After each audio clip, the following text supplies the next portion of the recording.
वाह क्या आईपीओ है।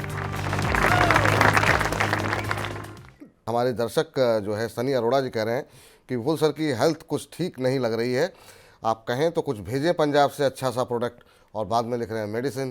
तो आप भेजिए सर, स्वागत है। थैंक यू अरोड़ा साहब कि आप इतनी केयर कर रहे हैं, इतना ध्यान रखते हैं आप लोग, और आप ही जैसे दर्शकों की वजह से ये कार्यक्रम है। बहुत बहुत धन्यवाद आपका। तो फिर से आपका स्वागत है। वाह क्या आईपीओ है, हमारा खास सेगमेंट जिसमें हम बात करते हैं आईपीओ को लेकर के, और तमाम आईपीओ से जुड़ी हुई जितनी भी छोटी बड़ी बातें हैं उस पर विस्तार से बातचीत होती है। सब्सक्रिप्शन के आंकड़े क्या कह रहे हैं, ग्रे मार्केट प्रीमियम क्या है, ब्रोकर्स क्या सलाह दे रहे हैं, और साथ ही साथ हमारे साथ जो हमारे खास एक्सपर्ट होते हैं वो भी आपको सलाह देते हैं। तो इस सेगमेंट को आप लोग विशेष रूप से प्रेम देते हैं, बहुत बहुत धन्यवाद आपका। और चलिए इस सिस्टम में इस सेगमेंट का आगाज़ करते हैं और शौर्य को रूबरू कराते हैं। हर रोज़ की तरह शौर्य हमारे साथ जुड़ चुके हैं।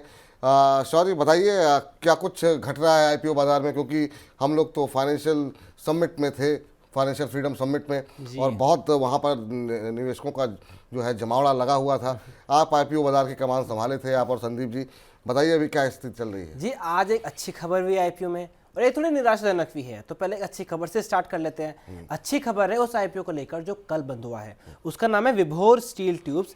ये कंपनी मेन बोर्ड की थी, आईपीओ का साइज थोड़ा छोटा है, 72 करोड़ रुपए जुटा रहे हैं, लेकिन आईपीओ कुल 320 टाइम सब्सक्राइब होता हुआ नजर आया है और 151 रुपीज़ के प्राइस पर कंपनी को 130 रुपीज़ का जीएमपी मिल रहा है। यानी अगर परसेंट टर्म में देखें तो लगभग 86% के प्रीमियम पे जीएमपी में ट्रेड करते हुए नजर आ रहा है। कंपनी का काम स्टील ट्यूब्स का है, लेकिन ये 90% से ज़्यादा जिंदल पाइप्स को ही, जिंदल ट्यूब्स को ही अपना ट्यूब्स भेजती है, उसी के साथ इसके अच्छे रिलेशंस हैं। तो अगर वो जिंदल ट्यूब अच्छा करेगी तो ये कंपनी में अच्छा करते हुए नजर आ सकती है, गिवन इनके रिलेशंस अच्छे रहें। इसीलिए लेकिन हो सकता है छोटे आईपीओ साइज की वजह से इतना शानदार रिस्पांस देखने को नजर आ रहा है। चलिए, तो काफ़ी शानदार यहाँ पर रिस्पांस देखने को मिल रहा है विभोर स्टील ट्यूब में। और चलिए जरा पूछ लेते हैं कि क्या स्थिति यहाँ पर रहनी चाहिए। सर, जिन लोगों को भी अलॉट हो विभोर स्टील ट्यूब्स, क्या स्ट्रेटजी होनी चाहिए अरुण सर? विपुल जी, जो कंपनी का प्रदर्शन आईपीओ के बाजार में हुआ था, मेरे ख्याल से इसके 3 मुख्य कारण हैं।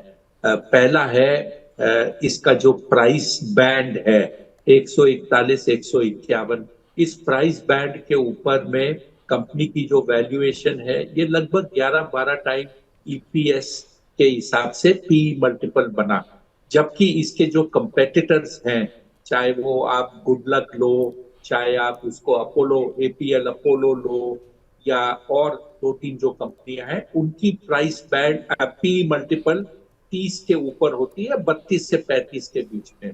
तो एक तरह से आप ये कह सकते हो कि ये शेयर आपको 1/3 पी मल्टीपल पे मिला, तो ये मुख्य कारण हुआ। दूसरा कारण ये है कि जो साइज ऑफ इश्यू टू बेटर करोड़, ये आजकल एसएमई की साइज ऑफ इश्यू हो गई, मेन बोर्ड की साइज नहीं हुई, तो उसको लेकर इसका एक सब्सक्रिप्शन जबरदस्त हुआ।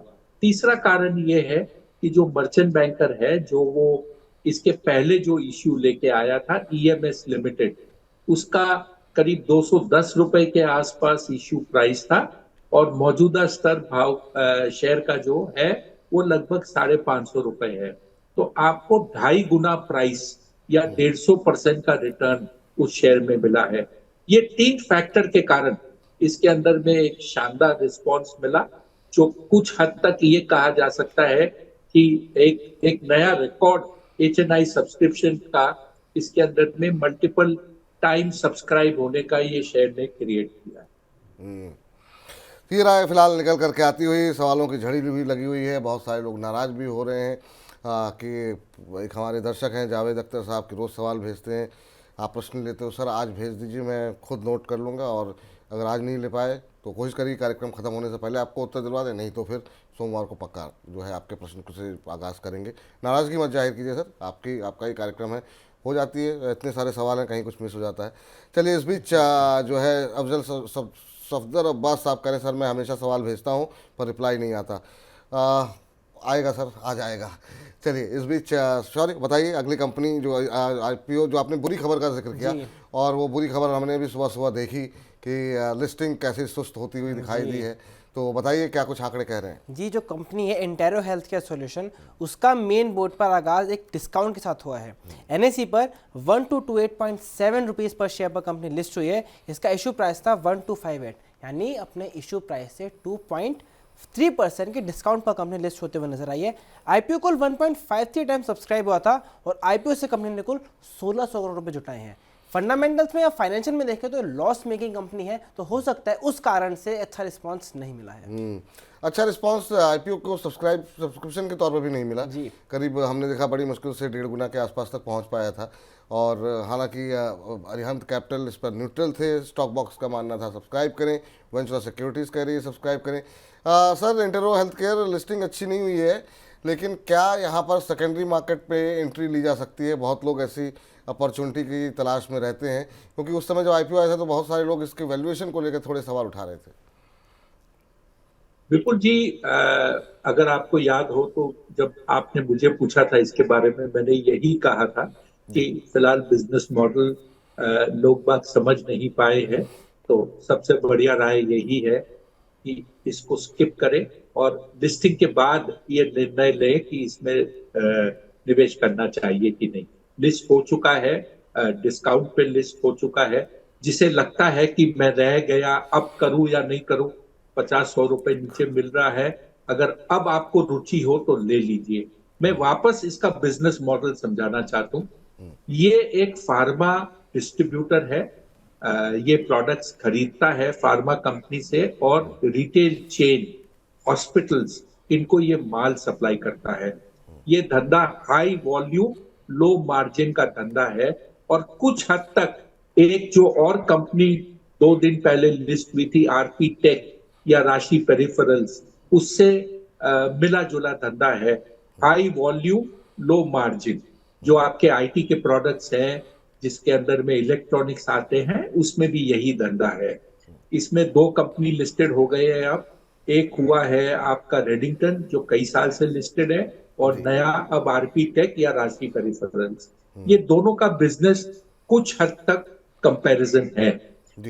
वैल्यूएशन को लेकर मुझे लगता है कि ये जो लॉस मेकिंग कंपनी है, हो सकता है आने वाले 1 या 2 तिमाही में ये प्रॉफिट में आ जाए, जिससे कि थोड़ी सी लोगों को एक संतुष्टि मिलेगी कि मैं जिस कंपनी में निवेशित हूं वो प्रॉफिट करता है। और तीसरी चीज, जो इसका टर्नओवर फिलहाल 3,300 करोड़ के आसपास है, वो 5,500 के आसपास आ जाए तो थोड़ी सी एक जिसे कहते हैं संतुष्टि मिलती है कि कंपनी का ग्रोथ जबरदस्त है। तो कुछ समय लगेगा इस कंपनी को समझने में और एक आध तिमाही नतीजे नफे में आने के लिए, तब तक ये शेयर दबाव में रह सकता है। मेरे ख्याल से बेटर बाइंग अपॉर्चुनिटीज आगे जाकर मिलेगी। और जिनको आईपीओ में मिल गए हैं सर, वो जो लोग डिस्काउंट में हैं, क्या होल्ड करें फिर अच्छे दिन आने का?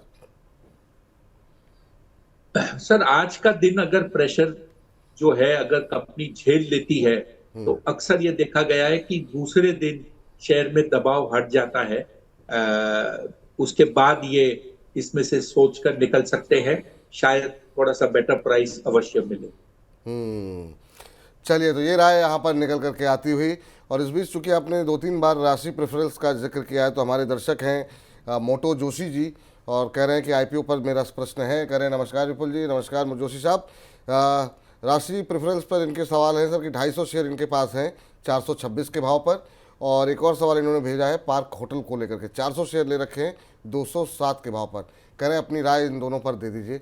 दोनों ही हाल की लिस्टेड कंपनियां हैं और दोनों ही इनके पास इस समय दोनों के ही शेयर इनके पास पड़े हुए हैं। जहां तक राशि पेरिफेरल्स का सवाल है, मेरे ख्याल से इनका प्राइस में कुछ ना कुछ इन्होंने गड़बड़ लिखा है। 426 नहीं हो सकता, वो 326 होना चाहिए। प्राइस कंपनी का इतना ऊंचा अभी तक गया नहीं है 2 दिन में। जहां तक पार्क होटल का सवाल है, मेरे ख्याल से ये कंपनी का प्रदर्शन आगे जाकर अच्छा होगा। पार्क होटल एक पुरानी ब्रांड है इंडिया में और कंपनी अपना जो पैसा उसने जुटाया है उससे कुछ हद तक डेट रीपे करेगी और जो कंपनी का जो एक्सपांशन है उसमें एक्विजिशंस और मैनेजमेंट कॉन्ट्रैक्ट ज्यादा लेकर एक हाइब्रिड मॉडल वो चलाना चाहती है। इसी मॉडल में एक और लिस्टेड एंटिटी है जो करीब 6 महीने पहले हुई थी, सामी होटल। तो मेरे ख्याल से होटल की जो डिमांड देश में देखने को मिल रही है, जो कोविड के बाद 2 साल के बाद में जो एक पेंटअप डिमांड, रिवेंज ट्रैवल, ये सब जो देखने को मिल रहा है ये अच्छा है। 207 में निवेशित रहिए, आपको आगे जाकर इसमें मुनाफा मिलेगा। ठीक है, जहां निवेशित तक रहिए। राशि पेरिफेरल्स जी। जहां तक राशि पेरिफेरल्स का सवाल है, जैसे मैंने कहा, ये एक इलेक्ट्रॉनिक आईटी रिलेटेड कंपनी है जो डिस्ट्रीब्यूशन करती है। लार्ज टर्नओवर है, इसका करीब 10,000 करोड़ का सालाना टर्नओवर है। मार्जिन्स इसके थोड़े कम होते हैं। ये कंपनी का भी प्रदर्शन आगे जाकर अच्छा रहना चाहिए। आप निवेशित हो, कंटिन्यू करिए, आगे जाकर फायदा मिलना चाहिए। आगे जाके फ़ायदा मिलेगा। जोशी जी बने रहिए, अभी आपको निकलने की आवश्यकता नहीं है, ये राय फिलहाल निकल करके आती हुई। और चलिए अब आगे चलते हैं और ज़रा पूछते हैं कि बाकी और कौन से आईपीओज जो हैं वो खुले हुए हैं। बताइए सर शौर्य, क्या कुछ है आंकड़े और क्या कुछ कह रहे हैं? जी, एक होटल्स की बात चल रही है, तो अगले हफ्ते एक मेन बोर्ड पर नया आईपीओ आने वाला है होटल को लेकर ही, जिसका नाम है जुनिपर होटल्स। इसका आईपीओ साइज ठीक ठाक है, 1800 करोड़ का आईपीओ साइज है। 342 से लेकर 360 रुपीज इसका भी प्राइस बैंड है। और जब आगे आएगा तो फिर जीएमपी भी आपको बताना शुरू करेंगे। चलिए इस बीच जो है चलते हैं हमारे खास मेहमान अरुण जी के पास। सर एक और होटल आ रहा है सर, ये आपकी नज़रों से गुजरा कि नहीं अभी? बिल्कुल, कल इसका बम्बई में रोड शो हुआ था और इंटरेस्टिंग कंपनी है। एक चीज जो इसके बारे में एकदम यूनिक है, ये इंडिया में पहली कंपनी होगी जिसके अंदर में जो इसका जो पार्टनर है या शेयर होल्डर है, जॉइंट वेंचर है 50-50%। एक तरफ तो है सराफ फैमिली और दूसरी तरफ है हयात के जो मालिक है अमेरिका में, उनकी इसमें इन्वेस्टमेंट है 50% की। ये इस टाइप की इन्वेस्टमेंट इंडिया में किसी और कंपनी ने नहीं की है। और ये जो कंपनी है जुनिपर होटल, इसके पूरे के पूरा बिजनेस मॉडल जो है ये एसेट ओनर होता है और एसेट ओनर का होटल्स को मैनेज करता है थ्रू ए ऑपरेटर। इस केस में ऑपरेटर उसका पार्टनर है जो है हयात ग्रुप।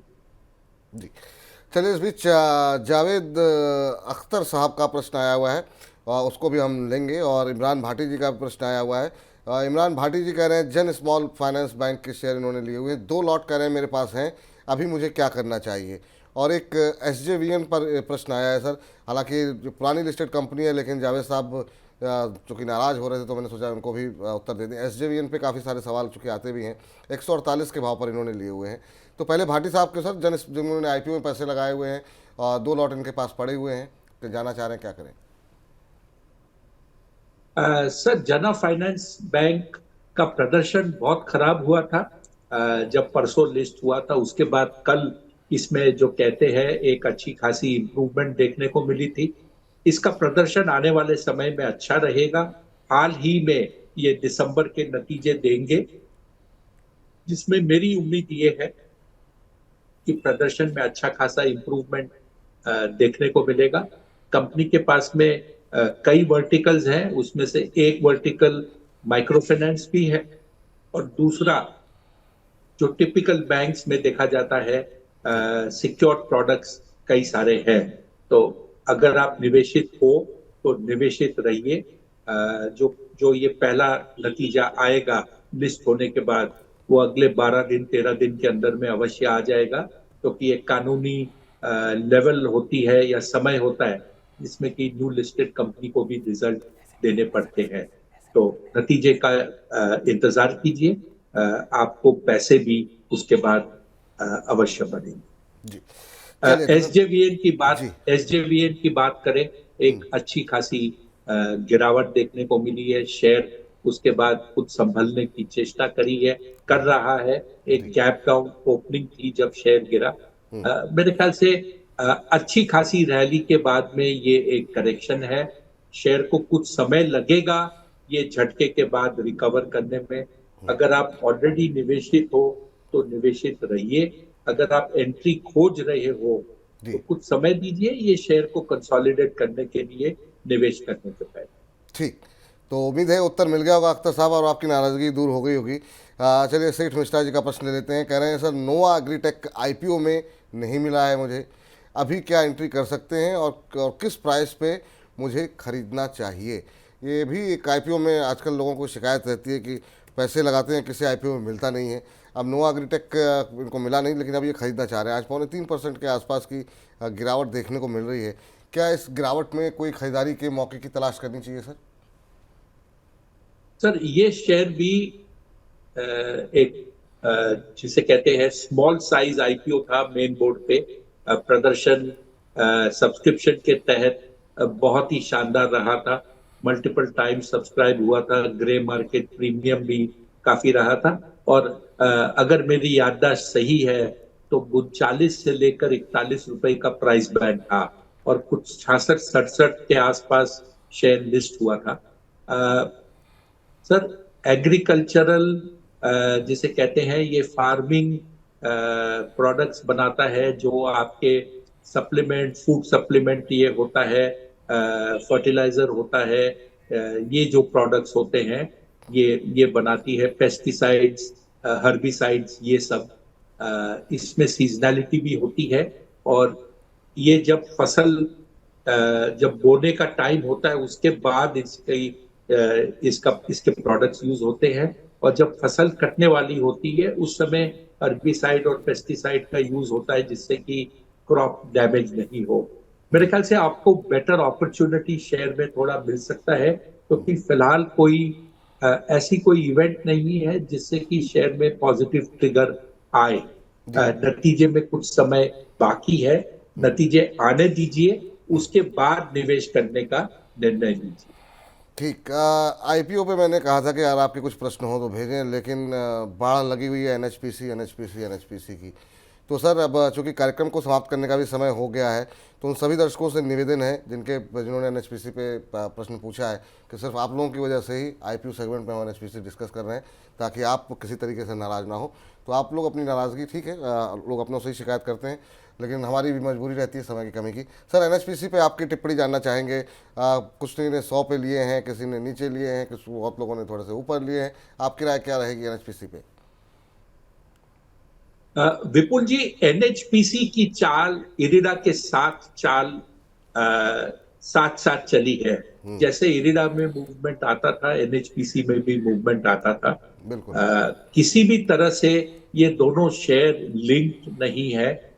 सिर्फ एक ही कॉमन फैक्टर इसमें आप कह सकते हो कि रिन्यूएबल एनर्जी के प्रोजेक्ट्स को इरिडा फाइनेंस करता है, और एनएचपीसी रिन्यूएबल एनर्जी खास करके जो डैम्स होते हैं वो बनाता है। लेकिन दोनों के शेयर, दोनों का प्रदर्शन लिंक होता था। मेरे ख्याल से शेयर अब संभल कर थोड़ा जरा है, इसके अंदर में करेक्शन अच्छा खासा हुआ था। थोड़ा सा निवेश कर सकते हैं, एसआईपी तौर पर निवेश कीजिए। हर 10 दिन 15 दिन में कुछ कुछ पैसा डालिए, जिससे कि आपको एवरेज का बेनिफिट मिल जाए। भाव नहीं घटता तो कम से कम आपको तसल्ली रहेगी कि आपने शेयर महंगा नहीं खरीदा। चलिए, तो ये राय फिलहाल निकल करके आती हुई एनएचपीसी के ऊपर। उम्मीद है आप सभी लोगों को आपके प्रश्न के उत्तर मिल गए होंगे, और बहुत लोगों को नहीं मिले हैं मैं मानता हूँ, लेकिन कोई बात नहीं, कोशिश करेंगे आगे आपके सवालों को डिस्कस करने की। तो फिलहाल शौर्य, बहुत बहुत शुक्रिया आपका, धन्यवाद इस चर्चा में जुड़ने के लिए। तो वाह क्या आईपीओ है सेगमेंट में, इतना ही। वाह क्या आईपीओ है।